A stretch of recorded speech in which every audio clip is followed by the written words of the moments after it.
Okay, I think I'm live. I'm trying to figure out this dumb thing. I'm not live on Instagram though, I don't think.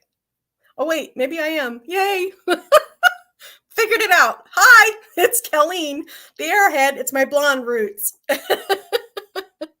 Okay, so today I wanted to talk about where do I start. So the other day I was lurking in one of my groups that I subscribe to on Facebook, and this gentleman announced to the group, he must have been a lurker himself, and he announced to the group, "Hi, I think I'm ready to get into preparedness. Can someone tell me what the best freeze-dried food is?" Apparently, from the rest of his message, he was just getting started. So my first thought was rut-row. We got a lot of work to do, buddy. Let's take this back a few steps. So what you, my readers who know me, who know the 10 principles of preparedness, what is wrong with that statement? Not the person, but the statement. What's wrong with that? There's so much wrong with that. Okay, so let's break this down. Let's help people start off on the right foot so that they don't end up in misery when a true crisis comes around. So let's take them by the hand. Let's teach them about the 10 principles of preparedness, and let's talk to them rationally and logically.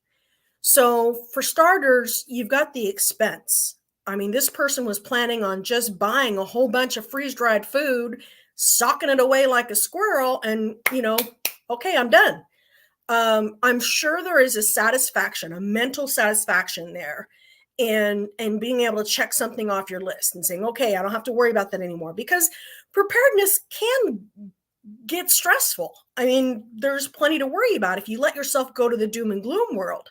But if you let yourself think about it in terms of independence and bountiful and peaceful, look at how peaceful I can be when everybody else goes crazy, then you don't have so much of that gloom and doom going on.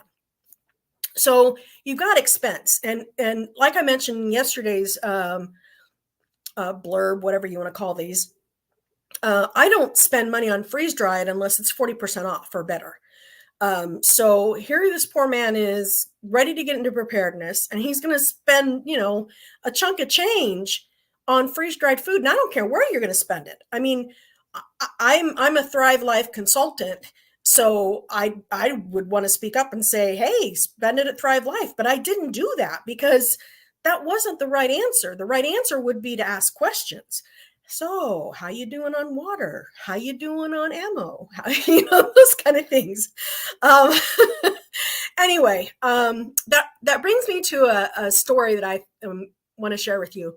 So back when I was happily married, I was doing inventory down in the basement, and I came up out of the basement and said to my then husband, I was just all excited. I said, guess what?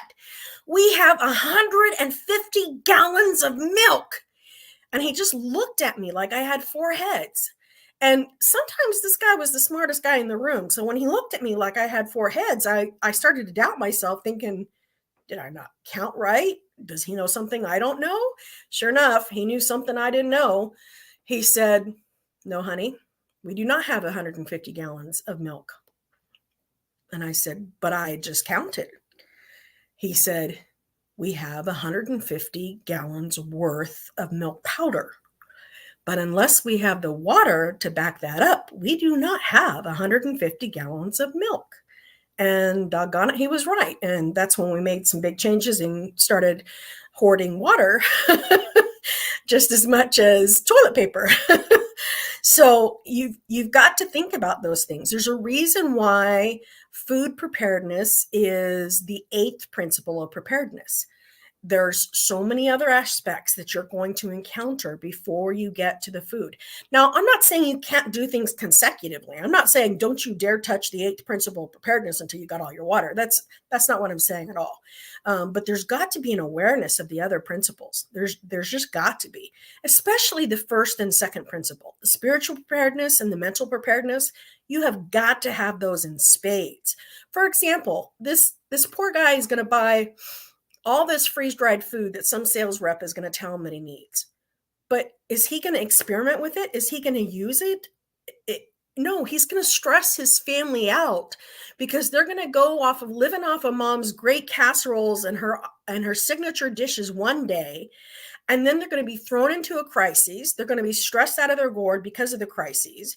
They're going to see dad pulling out the freeze-dried food that he put away saying it's only for emergencies, and know that they're eating that. So they're going to even compound that stress, and they're not going to have mom's signature dish. They're going to have something foreign to them.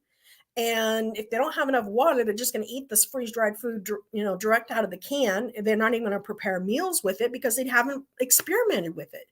They don't have a plan.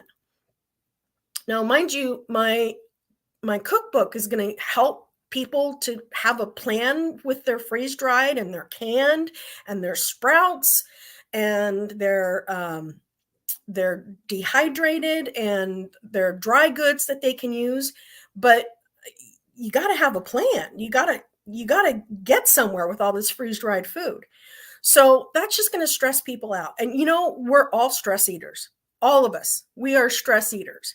So I can't think of a better time to have mom's signature dish and her comfort food than during a crisis, right?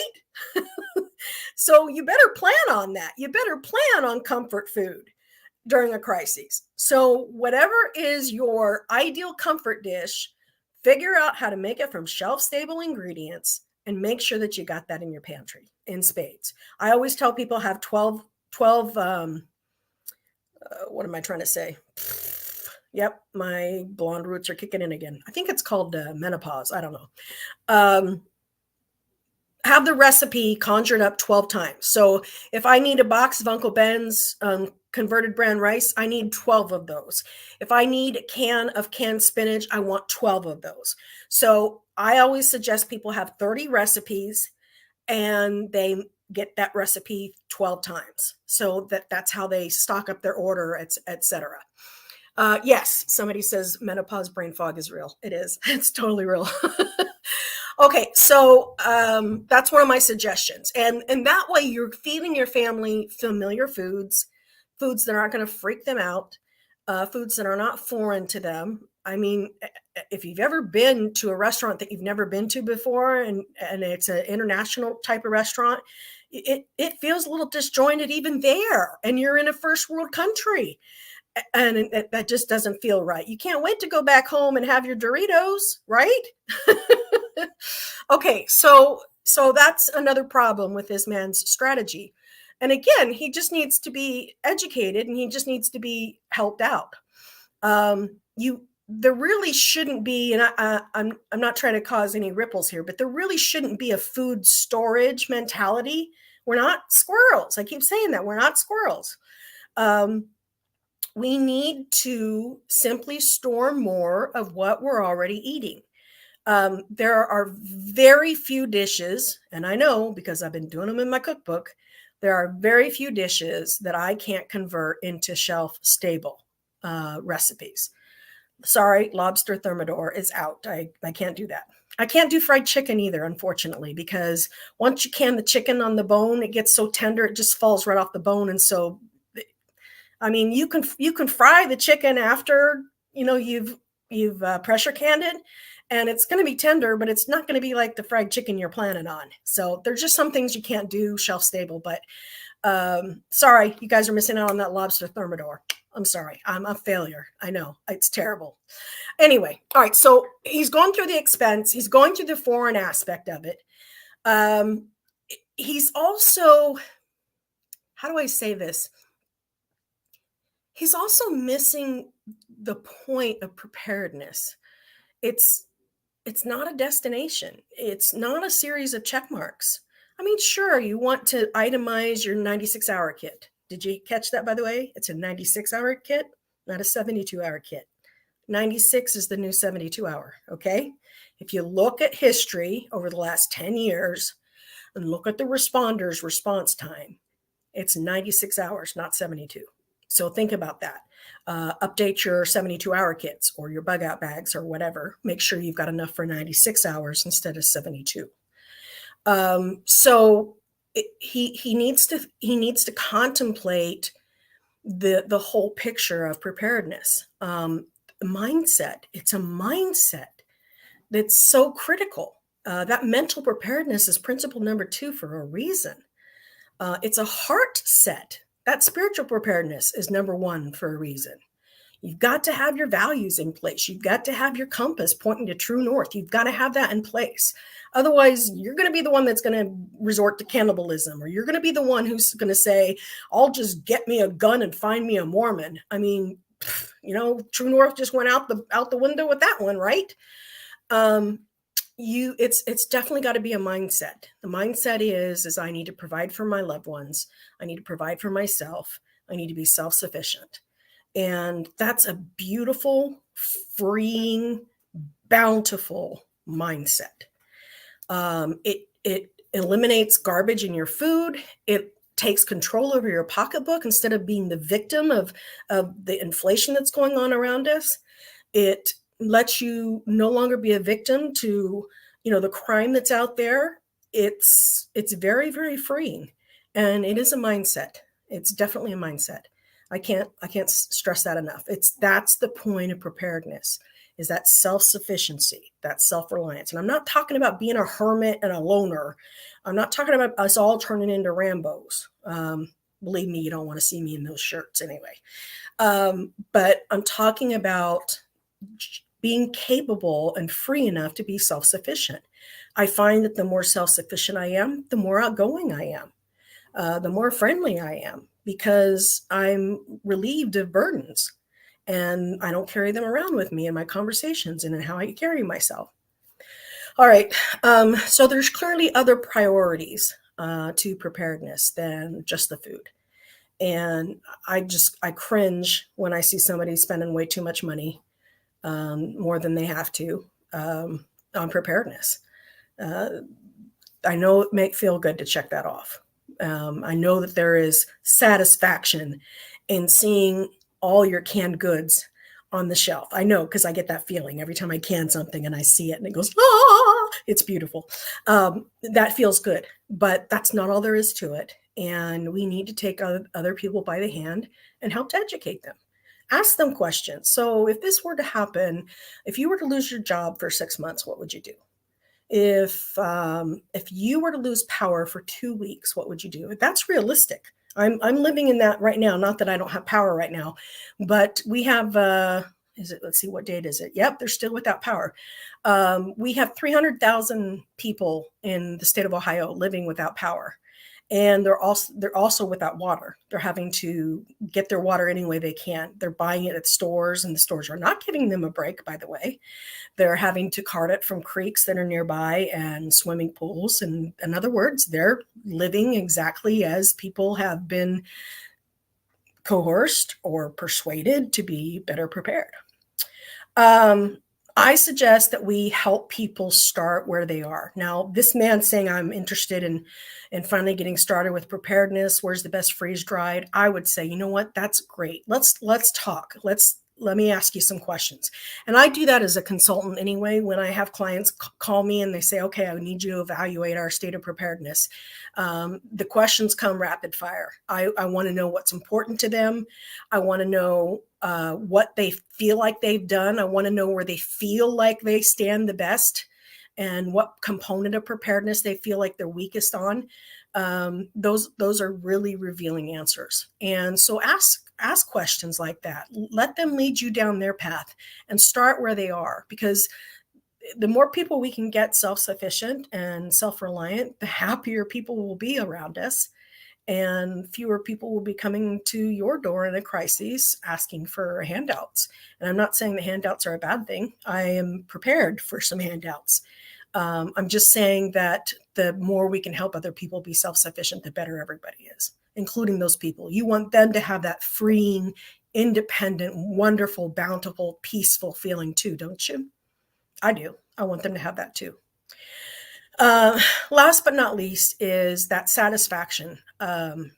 We do need that satisfaction. And if you feel like you're not making any headway whatsoever in your preparedness efforts, do something that's going to give you some satisfaction, even if it means getting freeze-dried food. Do something that gives you satisfaction, because preparedness fatigue is a real thing.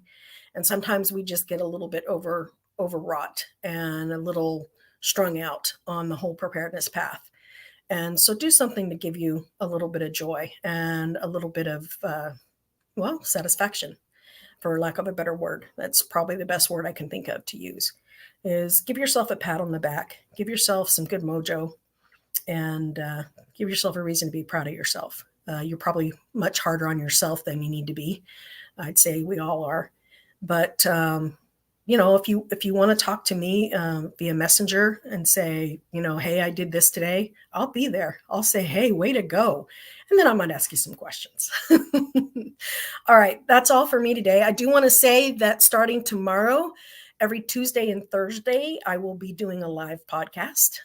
Tomorrow, I am interviewing a woman who was caught up in the Armenian earthquake that destroyed so much of that country, destroyed their economy. She will have some very revealing information to share with us, some very revealing lessons to share with us as well. And I hope you'll enjoy it. And then next Tuesday, I'm going to be talking to a man who is an expert in vitamin nutrition. He will be uncovering the dark side of vitamins and what's really in those things, and how we are actually drugging ourselves with vitamins in the name of good health. And it's going to be very revealing. So I hope you are looking forward to those. And I will see you tomorrow. Bye-bye.